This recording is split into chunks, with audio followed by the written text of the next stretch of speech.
Welcome back, everybody. Ready for another deep dive? Absolutely. Today we're tackling a topic that's celebrated around the world. Hmm. Valentine's Day.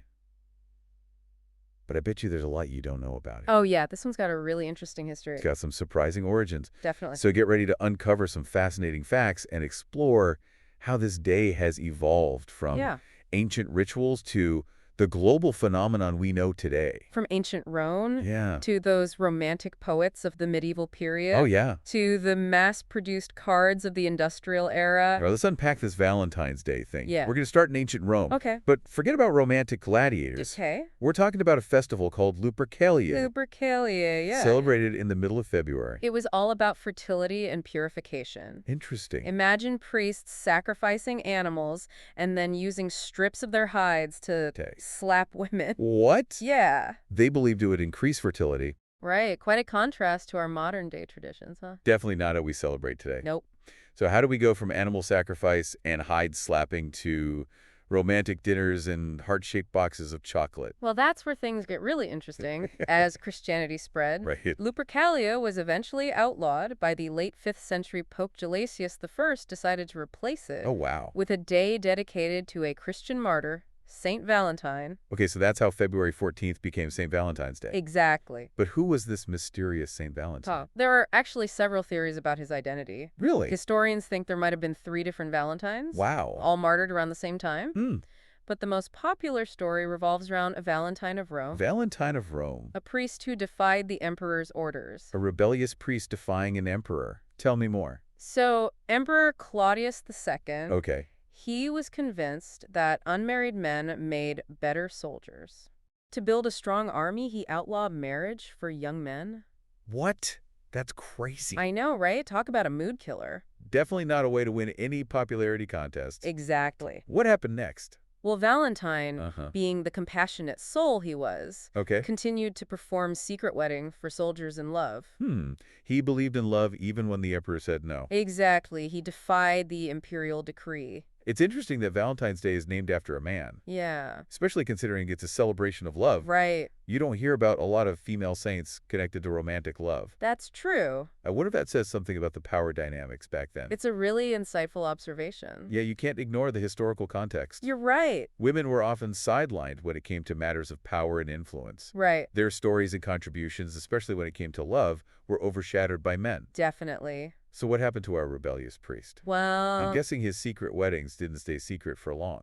you're right. Claudius found out, and he was furious. Oh. He had Valentine arrested and executed. Oh, no. But here's where the legend takes a romantic turn. Okay. While in prison, Valentine fell in love with the jailer's daughter. Wow. And before his execution, he sent her a letter signed, "From your Valentine." That's an incredible story, a simple act of love that echoes through centuries. I know, right? It's shaped how we express affection today. It really has. This Valentine was a true romantic. Definitely, and his story has resonated with people throughout history. It's amazing how one person can have such an impact. Yeah. But the evolution of Valentine's Day doesn't stop there. Oh, no, it doesn't. The Middle Ages took Valentine's Day in a whole new direction. Okay, I'm all ears. What happened next? Well, the Middle Ages, that's where we see romantic love really weaving itself into Valentine's Day. Okay. And a big part of that shift we can thank a very influential poet, Geoffrey Chaucer. Ah, Chaucer. He wrote the Canterbury Tales, right? Exactly. That's pretty famous work. It is. But he also wrote a poem called Parliament of Fowls. Okay. And this is where it gets interesting for Valentine's Day. All right. In the poem, Chaucer links February 14th with birds choosing their mates. Interesting. This idea took off, and suddenly Valentine's Day became all about blossoming love, especially among the European nobility. So Chaucer kind of set the stage for Valentine's Day to become the day for romantic love. Exactly. Wow. And this era also saw the emergence of handwritten love notes. Oh, yeah. You know, the ancestors of our modern Valentine's Day cards. That makes sense. People were pouring their hearts out on paper. I bet. Using beautiful language and imagery to express their affection. Imagine the anticipation of waiting for a handwritten note from your beloved. Oh, yeah. That would be something special. It would. I wonder if any of those early love letters still exist today. Some do, actually. Wow. And they offer a fascinating glimpse into the language of love in the Middle Ages. I bet. The words, the phrasing, the sentiments. Yeah. It's really captivating to see how people navigated romance back then. It would be amazing to read one of those. I know, right? It's amazing how a simple handwritten note can connect us to the It past. really is. But let's fast forward a bit Okay. to the 18th and 19th centuries. I I have a feeling this is where things start to get more commercial. You're right on the money. Uh-huh. The Industrial Revolution had a huge impact on Valentine's Day. Okay. With advancements in printing, Yeah. mass-produced Valentine's Day cards exploded onto the scene in the early 1800s. So did people completely ditch those handwritten love letters? Well, handwritten letters never truly went out of style, Okay. especially for those who valued that personal touch. Right. But the mass-produced cards democratized expressions of love. Hmm. Now anyone could afford to send a token of affection. I see. So it made Valentine's Day more accessible. Exactly. That makes sense. Yeah. I can picture those early Valentine's Day cards where they all hearts and flowers and lace. Oh, they were quite elaborate. Really? The Victorians, Right? they loved their romantic stuff. Yeah. Lots of lace, delicate flowers, sentimental verses, and of course, hearts galore. Of course. Aha. They really went all out. They did. I bet the marketing for those cards was pretty smart, too. Oh, I bet it was. They probably played on people's fear of being alone on Valentine's Day. Yeah, like don't be a lonely heart, send a Valentine. Haha, exactly.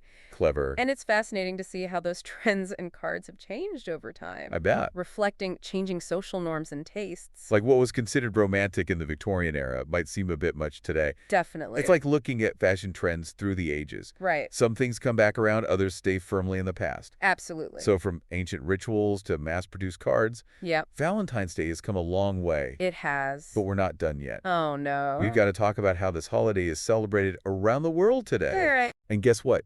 It's not all chocolates and roses. Oh, definitely not. You spill the beans. While many parts of the world still do the romantic dinners and candlelit evenings, Right. there's a whole world of traditions out there. For example, in Japan, Yeah. Valentine's Day is all about women giving chocolates to men. Really? It's called giri choko, which means obligation chocolate. Obligation chocolate. That doesn't sound very romantic. Well, it can be seen as a social obligation, Mm. but it's also a way for women to show appreciation to colleagues and friends. Okay. Then there's anmei choco. What's that? That's chocolate given to someone special. Ah, so that's the romantic one. Exactly. Got it. And then a month later, on White Day, White Day. yeah, the men reciprocate with gifts of their own. So it's like a two-part Valentine's Day celebration. It is, each with its own customs and expectations. Wow, I like that. It's cool, right? What about other parts of the world? Well, in Finland and Estonia, Valentine's Day is more about celebrating friendship than romantic love. Really? It's called Ystävänpäivä in Finnish. Ystävänpäivä. Yeah, it translates to Friends Day. Friends Day. That's nice. It's a day to show appreciation for your friends and loved ones, no matter their relationship status. I like that idea. It's nice, right? Sometimes we forget to celebrate our friendships. Definitely. So, listeners, we're curious. Hmm.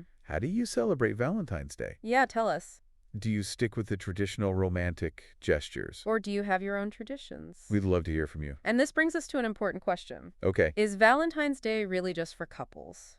that's a great question. Is that the only way to celebrate? Because let's be honest, Yeah, Valentine's Day can sometimes feel like it excludes anyone who's not in a relationship, right. which can make people feel left out or lonely. Absolutely. And that's where we see Valentine's Day expanding in modern times. It's becoming more inclusive. It's about expressing love and appreciation for friends, family, and even yourself. Absolutely. There's this growing movement towards self-love. Yes, I love that. Celebrating taking care of your own well-being. It's like Valentine's Day is evolving to celebrate all forms of love and connection. Exactly. Not just the romantic kind. Right. So instead of focusing on the pressure to have a partner, Yeah. maybe Valentine's Day can be a chance to reflect on all the love in our lives and show our appreciation for the people who matter most. It's about recognizing the importance of connection. Yeah. And how it enriches our lives. It doesn't have to be limited to romantic love. Nope. So, listeners, as we delve deeper into this history of Valentine's Day, Yeah. we want to leave you with this thought. Okay. How will you choose to celebrate love and connection? Hmm. Not just on Valentine's Day, but every day.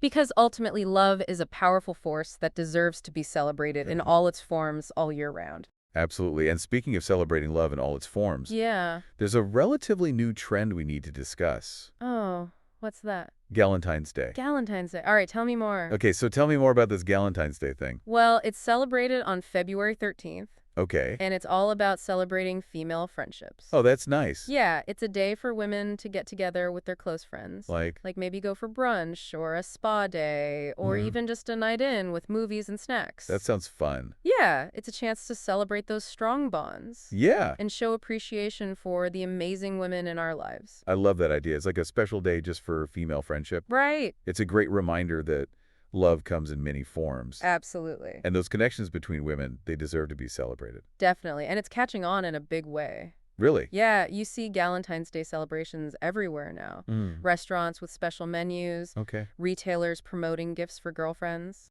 Wow, so it's become its own cultural phenomenon. It really has. That's so cool. It is. It seems like Valentine's Day is really evolving to include so many types of love and relationships. It is. It's not just about romantic love Yeah, anymore. It's about celebrating all the important connections in our lives. exactly. And that's a good thing, It is. It shows we're understanding that love isn't one size fits all. right? It can be expressed in so many ways, Right. and each connection is special in its own way. So whether it's the ancient Romans with their fertility rituals, Right. or a priest defying an emperor for love, Or those medieval poets romanticizing the day. or modern society embracing Galentine's Day and self-love. Valentine's Day has been on quite a journey. It really has. It's a testament to the power of love Absolutely. and how it keeps changing with the times. What started as a pagan festival Yeah. became a Christian feast day, Mm, got mixed up with romantic poetry, right.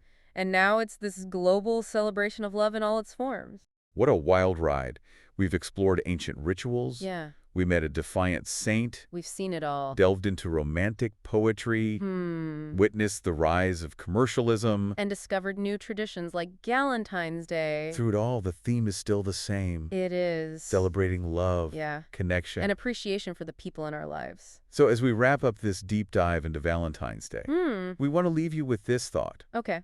How will you choose to celebrate love and connection? Yeah. Not just on Valentine's Day, but every single day. Because love is something to be celebrated and nurtured all year round. Exactly. It's not just about one day on the calendar. Nope. So we've gone from ancient Rome to modern celebrations, We have. and we've learned that Valentine's Day is much more than chocolates and roses. Definitely. It's a reflection of how we understand love. And all the ways we connect with each other. It's a reminder that love is always evolving. And we all have the power to shape our own love stories. So listeners, we hope you've enjoyed this deep dive into Valentine's Day. We did. If you did, be sure to like this episode, Yeah. share with your friend. And subscribe to our channel. We'll be back with more fascinating deep dives into familiar topics. We will. Until next time, keep those hearts open and spread the love. Spread the love.